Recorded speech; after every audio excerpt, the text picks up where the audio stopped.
I know, I'm a masochist, a small business masochist, which is probably why I recently started yet another business with my friend Michelle. And even though Etsy hosts over 7 million active sellers, I guarantee that this business is going to be a success for several reasons. So in this video, I'm going to share the exact steps that Michelle and I are taking to ensure that our new POD shop is a hit right from the start. Whether you sell POD, handmade, or even digital, hopefully you can take something away from my personal process in order to build your own brand. Let's boogie, Shuggy.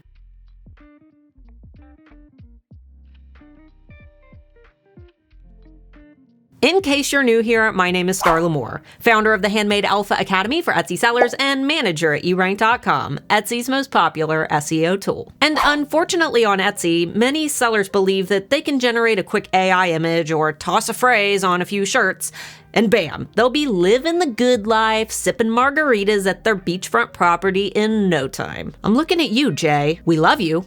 I mean, we're jealous of you, but we love you. Go subscribe to Jay. Unfortunately for the majority of sellers on Etsy, listing a bunch of random items with no cohesive theme or product research isn't going to cut it anymore. In fact, this is exactly why Printify brings people like me and Jay onto their channel to talk about the importance of building a defined niche. And this doesn't just go for print on demand. If you check the eRank Top Sellers report, you'll see that nearly all of the top 100 most successful Etsy shops in the world have a defined, cohesive, and customer-focused niche. With this in mind, Michelle and I knew that we wanted to start a brand that we were passionate about. We needed a niche that we already felt a deep connection to. And with Michelle working in the publishing industry, she actually was the editor for my own book, we decided to focus on book talk and bookstagram as our target. We didn't just pick books or reading, we picked the theme of viral books that everyone in the book talk community recommends. I'm talking about A Court of Thorns and Roses, Crescent City, Throne of Glass, From Blood and Ash, and An Heir Comes to Rise. But wait, Starla, those are all copywritten material. You can't sell merchandise based on those books. You're totally right, you can't. Unless you seek legal licensing directly from the author. When it comes to product research, it's important to note that just because something is popular, it doesn't mean it's legal to sell. And while some sellers do get away with selling IP violating products, Etsy has been shutting down more and more shops than ever before. Unfortunately, you're not gonna get a license from Disney, Marvel, Starbucks, or the NFL. So these are all pieces of intellectual property that you'll need to steer clear of. But if you're interested in learning how licensing with authors works, feel free to click up here for a step-by-step guide. The key point that I'm trying to make is that we found a niche that customers are already passionate about. Before developing a single product, we spent extensive time on eRank's keyword tool, comparing the monthly search volumes of different book titles, as well as different types of products based around those titles. And this legwork can be done for any niche. It does take time, but that time is well spent because it saves you the stress of creating a bunch of items that may or may not have demand. Not to mention, it also gives you an idea of what keywords you should be using in your listings. Be sure to grab my free SEO toolbox if the keyword part confuses you. After choosing our niche, obtaining our licensing, and doing our research, we started doing a bit of competitor analysis. Sure, there were a lot of other sellers within our niche,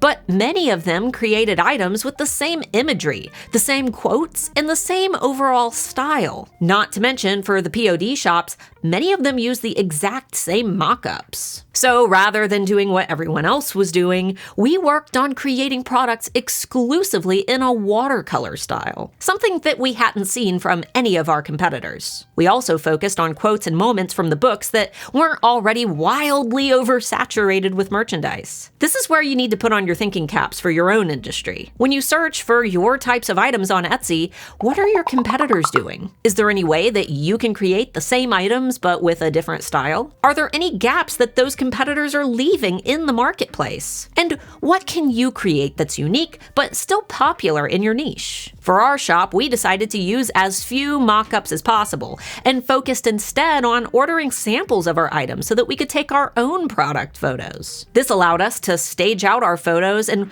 ways that are similar to what some of the biggest book-themed companies are doing. We decided not just to compete with the aesthetic of the other Etsy sellers in our industry, industry, but with the biggest companies in our niche as well. Think about the big brands that are similar to you. If you sell products for skateboarders, study the marketing from brands like Zoomies. If you sell beautiful high-end jewelry, study marketing from brands like Tiffany & Co. If you sell scented candles, study marketing from brands like Goose Creek. Not only will this help you to take amazing product photos, but it'll also help you to create beautiful marketing images for social media. We'll talk more about that in just a moment. But first, for those who are in POD and who can't afford to buy samples of each item, begin thinking about how you could have fun with your mock-ups. And by fun, I don't mean buying the same styled mock-ups that everyone else is using. For our shop, I create my own mock-ups by removing the backgrounds from the mock-ups I've received from Printify, then I style those mock-ups in my own relevant scenes. Get creative with your photos and be sure to keep your target audience and niche in mind when styling them. Especially since you can take all of those photos right over to platforms like Instagram in order to start marketing your business, which is an amazing way to begin generating momentum for your new brand. Just be sure to be consistent with your content and build a feed that focuses on what's most important to your ideal customers. For example, Alpha Nicole from Mabel the Woodle doesn't just post about dog shirts. She posts tips for dog owners, shareable posts that her target audience will love, and she's targeted her niche by using marketing photos that will directly connect to their interest, doodle dogs. If you need a little help building more consistency on Instagram, be sure to check out my free 30-day Instagram challenge kit. Unfortunately, during the holidays, we didn't do as much Instagram marketing as I would have liked, since I focused a lot of my time on Instagram on my primary account. But in 2024, we plan to take advantage of some of the upcoming book releases in order to hit the market while it's hot. We listed our first item on September 1st, and as of the time of recording this video, we've made 54 sales with very minimal marketing. A quick peek at our traffic stats shows that a majority of that traffic came from Etsy search, specifically items related to A Court of Thorns and Roses. This same author will be releasing another book in January, so we're planning to strategically launch more products based around this series right before that new book releases. For your own niche, begin thinking of what's seasonally important to your audience. Year of the Dragon is coming up.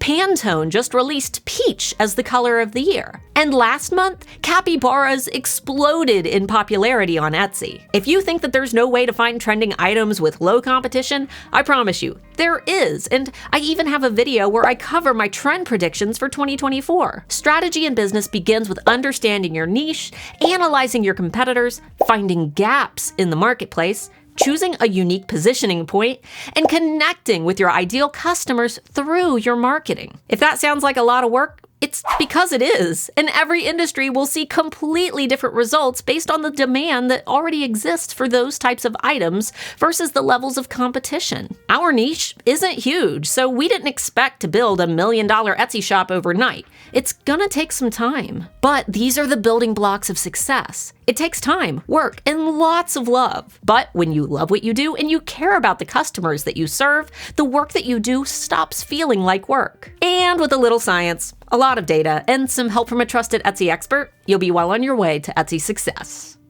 Cue the funky lo-fi beat.